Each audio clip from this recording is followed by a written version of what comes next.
Malam pertama di alam kubur, 8 tahapan setelah kematian.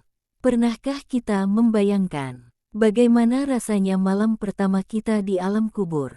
Malam ketika dunia benar-benar melepas genggamannya. Malam ketika suara keluarga hilang terdengar. Malam ketika amal menjadi satu-satunya teman setia. Dalam video panjang dan mendalam ini, kita akan menyelami 8 tahapan setelah kematian. Dari detik terakhir ruh berpisah dari tubuh, hingga seseorang menerima penampakan tempat kembalinya, surga atau neraka. Sebelum kita lanjut ke pembahasan, jangan lupa untuk like, share, dan subscribe channel Nur Hidayah agar banyak orang yang tercerahkan.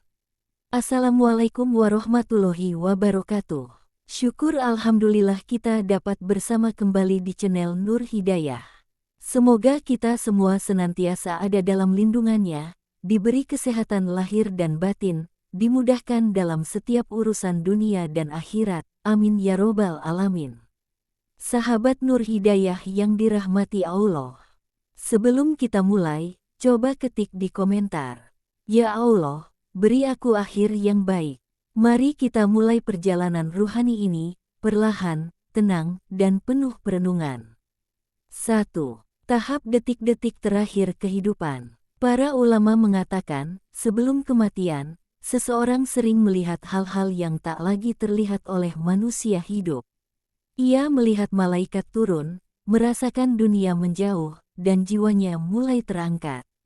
Pada tahap ini, seseorang berada dalam kondisi antara sadar dan tidak, tetapi ruhnya sangat peka. Tubuh melemah, bibir tak mampu berkata, tetapi hati bekerja dengan sangat kuat.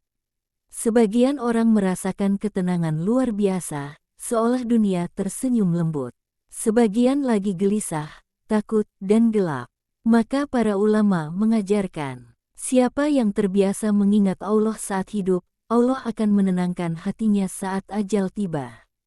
Sahabat, jika ini adalah 5 menit terakhir hidup kita, apakah hati kita siap? 2. Tahap keluarnya ruh. Allah menggambarkan dalam Al-Quran, bahwa ruh orang beriman dicabut dengan lembut, sedangkan orang yang ingkar dicabut dengan keras. Bagi orang beriman, ruh keluar seperti air jernih yang menetes dari gelas. Tidak ada yang menyakitkan, hanya perasaan dilepaskan dari dunia. Wangi surga mulai terasa, malaikat datang dengan wajah bersinar.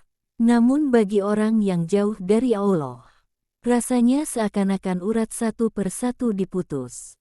Malaikat datang dengan rupa tegas, membawa kabar yang membuat ruh gemetar.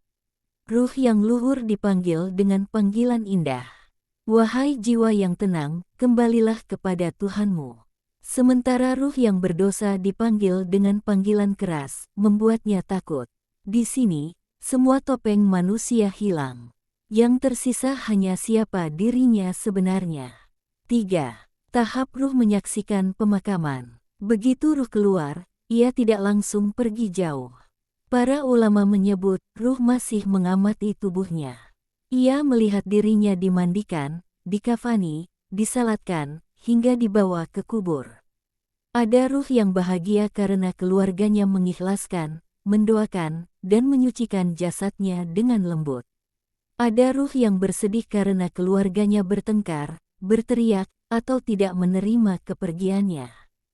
Rasulullah Shallallahu Alaihi Wasallam bersabda bahwa ruh bahkan mendengar suara langkah keluarga yang pergi setelah mengubur. Sahabatku, jika esok keluarga kita mengurus tubuh kita, kira-kira apa yang mereka rasakan?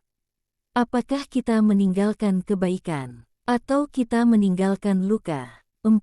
Tahap perjalanan ke kubur. Ketika jasad digotong di atas keranda, ruh berjalan bersama. Sebuah hadis menyebutkan, orang beriman berteriak gembira, meminta dipercepat menuju kuburnya karena ia melihat tempat peristirahatan yang damai.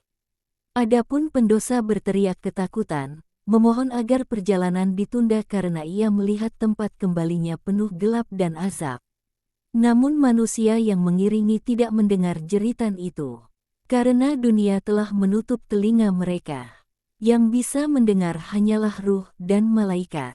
Sahabatku, Jika hari ini kita berada di atas keranda, akankah kita berteriak bahagia atau ketakutan? 5. Tahap malam pertama dikubur. Inilah bagian yang membuat banyak ulama menangis ketika membahasnya. Malam pertama, malam ketika semua manusia pergi. Malam ketika tangan dan kaki tidak lagi bisa bergerak. Malam ketika gelap menjadi selimut dan tanah menjadi bantal. Rasulullah Shallallahu Alaihi Wasallam menggambarkan, kubur adalah taman dari taman-taman surga, atau lubang dari lubang-lubang neraka. Pada malam pertama, seseorang benar-benar merasakan hakikat dirinya. Jika ia rajin sholat, maka sholat hadir sebagai cahaya yang menerangi kuburnya. Jika ia gemar bersedekah, sedekah datang sebagai peneduh dan pelindung. Jika ia mencintai Al-Quran, ayat-ayat itu datang sebagai teman duduk. Jika ia menjaga lisan, kuburnya lembut bagai taman. Namun jika ia banyak berbuat maksiat, maka kubur menyempit, mengguncang, dan menghadirkan ketakutan. Sahabatku, bayangkan jika malam ini kita tidur, lalu tidak bangun lagi. Bagaimana malam pertama kita dikubur? 6. Tahap malaikat Munkar dan Nakir. Tidak lama setelah seseorang dikebumikan, datanglah dua malaikat. Rupa keduanya tegas, suara mereka menggelegar, langkahnya mengguncang alam kubur.